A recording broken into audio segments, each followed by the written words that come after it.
Hey everybody, it's Brian Strouser, chairman of the Minnesota Gun Owners Caucus. It's Monday night, February 16th, and tomorrow at noon, the Minnesota legislature will be gaveling back into session. Now, as session approaches, I want to make you aware of two things. First, every bill that was alive in 2025 is still alive. So Representative Leah Finke's ban on so-called assault weapons is still alive. Every other piece of gun control or pro-gun bills like stand your ground and constitutional carry that didn't get passed last year are also still alive. They can be brought up in hearings and brought to the floor for a vote at any point in time. But the DFL has also introduced new gun control bills. And I'm just going to take a quick run through these with you so you have an idea of what they're going to try to do this legislative session.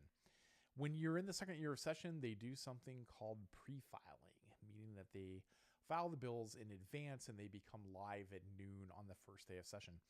And that's what they've done.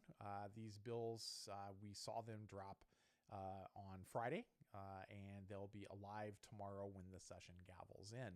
So I want to just take a look at 6 bills. I'm going to do this kind of quickly because we're going to talk more about these down the road. But I want you to know what we're up against this legislative session. First is House File 3401, authored by Representative Julie Green.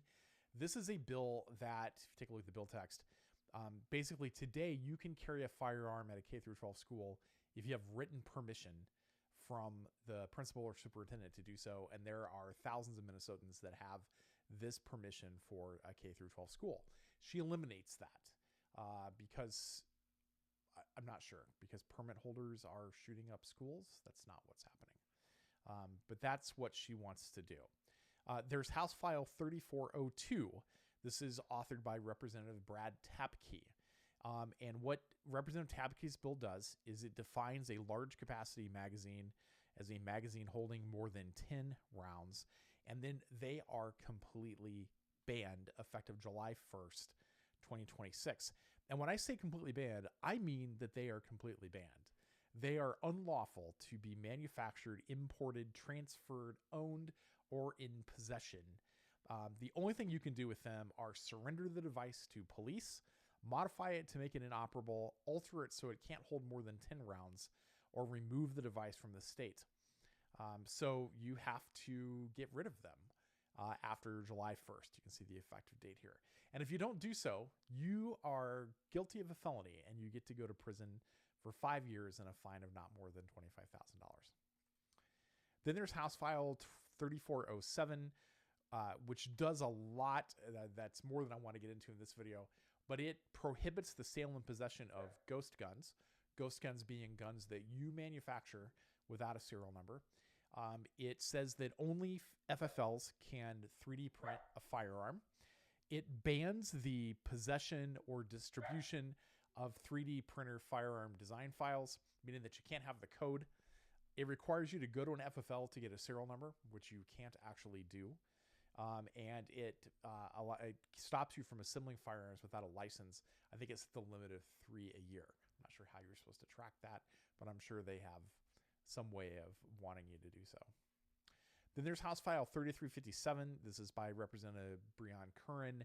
This bans the ability to carry at the Capitol complex, prohibits carrying a firearm at the state capitol, on the grounds, or anywhere in the Capitol complex. There's House File 3433, which is a ban on so-called assault weapons. But what it really does, and this is from Representative Emma Greenman, who has never met a gun control bill that she doesn't like. It basically redefines Minnesota's definition of a semi-automatic military-style assault weapon to mean pretty much any rifle that can take a detachable magazine. So pretty much every semi-automatic rifle. And then it prohibits you from possessing it unless you file to get they have a cute name for this. You have to get a copy of certification of ownership from the Bureau of Criminal Apprehension.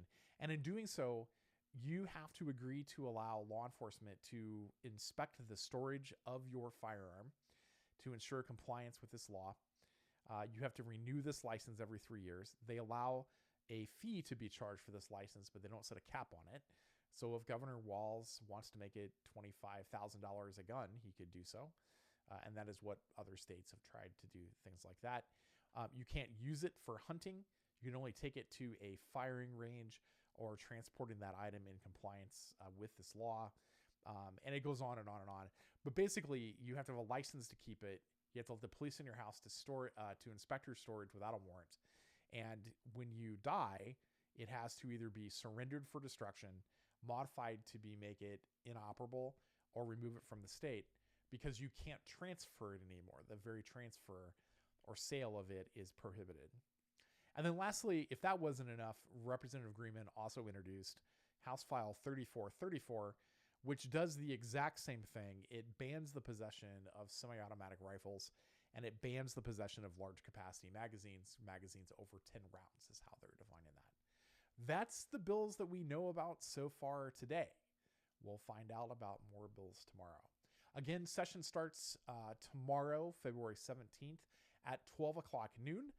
Anna Leamy, our new head of government relations, will be there along with Rob Dorr, our general counsel, part of Anna's transition into the role, and Rob into his role as general counsel, doing a handoff this week. I'll be down at the Capitol later this week as well to check out the new weapons screening, which we'll talk about in a different video. As a reminder, we're down at the Capitol every day, and there's going to be a lot of pressure this year to pass gun control. The Senate, of course, is controlled by the DFL, and they can do what they want. And undoubtedly, we will have hearings and votes and floor debates this year. The House is tied. And right now, no Republican is going to support any of this gun control. But we need to make sure that we hold the line throughout the entire legislative session. If you're not a member, I would encourage you to join us today at gunowners.mn/join.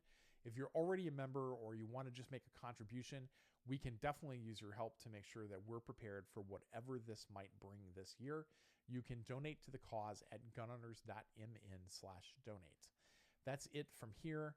I hope that you're ready for the slog of a fight we'll see between now and the end of May when session gavels out. But we'll keep you informed. Make sure on the mailing list and following us on social media. Thank you for all of your support as we head into this legislative session.